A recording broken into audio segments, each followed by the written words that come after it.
केला बेचने वाली चुड़ैल। एक बार की बात है, जादूपुर नाम के एक गांव में करतब दिखाती एक औरत एक रेड्डी के लिए गांव में आती है। आइए आइए मेहरबान कदरदान, खाइए रोहड़ा के ताजे ताजे केले। कभी खाए नहीं होंगे ऐसे केले, पीले पीले केले खाइए। ये कहकर रोहड़ा हाथों में 4 केले लिए उन्हें सर्कल में जोर जोर से हवा में उछालती हुई करतब दिखाती है, जिसे देखकर आसपास के सारे बच्चे अपने अपने मम्मी पापा से उस औरत के पास जाने की जिद करने लग जाते हैं। पापा, ऐसा तो सर्कस में बॉल से होता है ना, ये आंटी तो केले से कर रही है। चलिए ना पापा, देखते हैं।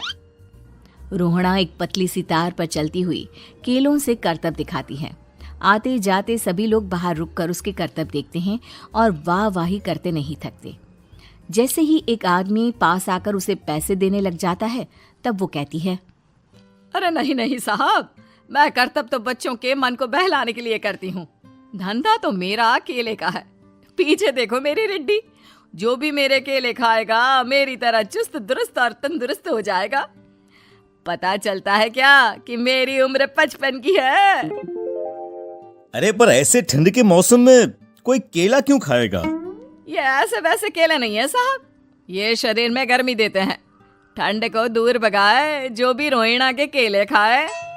पापा, अगर मुझे केले नहीं मिले तो मैं घर नहीं जाऊंगी। तभी उसके पापा कहते हैं कि बेटा, केले ठंड में कभी गर्मी नहीं देते। ये सब कहने की बातें हैं, सामान बेचने का तरीका है इनका। पर पिंकी नहीं मानती। मैं केले खाऊंगी।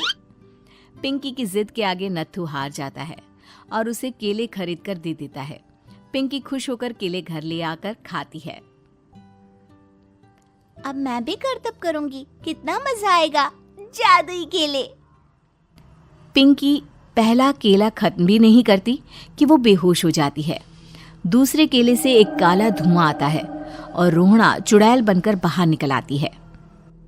मेरे भूतिया केले बच्चे न खाए, ऐसा हो ही नहीं सकता। जादूपुर वालों, कब तक बचोगे? आ गई हूं मैं रोहड़ा, जिसका कोई नहीं कर सकता सामना। रोहड़ा पिंकी को गोद में उठाकर काले धुएं में कहीं गायब हो जाती है। शाम के वक्त नत्थू घर लौटता है और पिंकी को घर में ना पाकर उसकी माँ से कहता है, माँ पिंकी कहाँ है? अरे बेटा, उसे तो तू सुबह करतब दिखाने ले गया था ना, फिर कहाँ वापस आए तुम दोनों? मुझे लगा तू उसे अपने साथ मंडी ले गया होगा। हे भगवान, मेरी बच्ची कहाँ गई? मैं उसे घर ही तो छोड़कर गया था माँ। नत्थू गांव के घर कोने में अपनी बेटी को ढूंढता है, पर उसे वो कहीं नहीं मिलती। परेशान होकर आके रो रो कर नत्थू हिम्मत हार कर घर लौट आता है। अगली सुबह रोहड़ा फिर से करतब दिखाने आती है और इस बार पिंकी की तरह रोनी केले खरीद लेता है।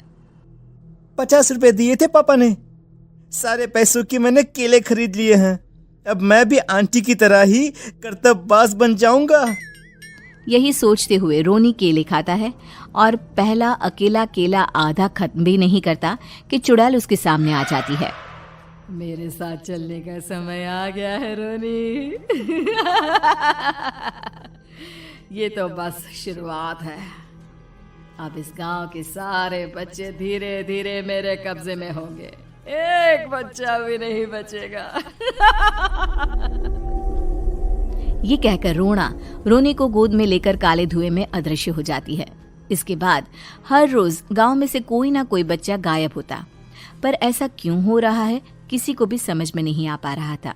रोज की तरह अपनी बेटी पिंकी की तलाश में नत्थू गांव के एक तालाब के पास बैठा रो रहा था। कहाँ गई मेरी पिंकी? शकुंतला के जाने के बाद एक वही तो मेरा सहारा थी। अरे उसकी आत्मा कोस रही होगी मुझे कि मैं अपनी बच्ची को संभाल भी नहीं पाया।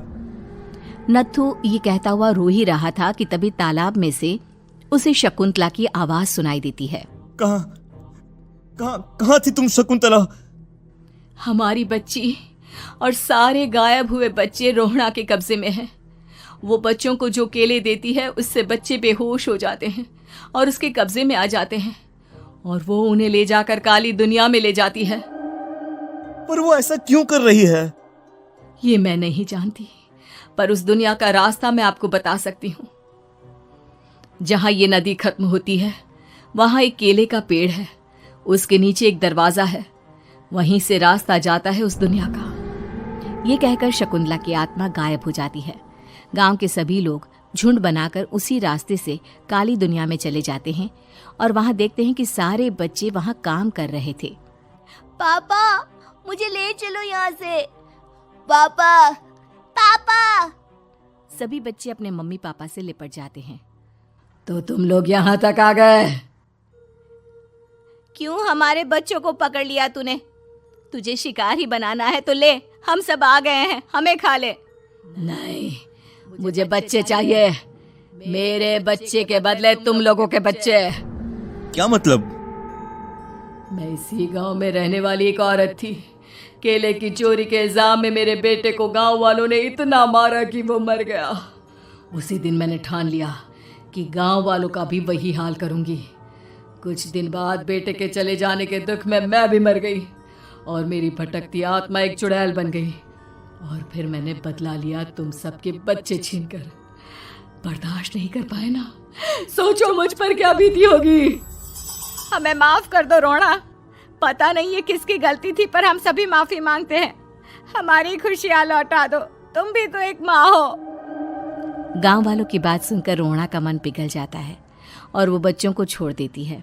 उसके बाद काली दुनिया बच्चों के लिए जादुई दुनिया बन जाती है।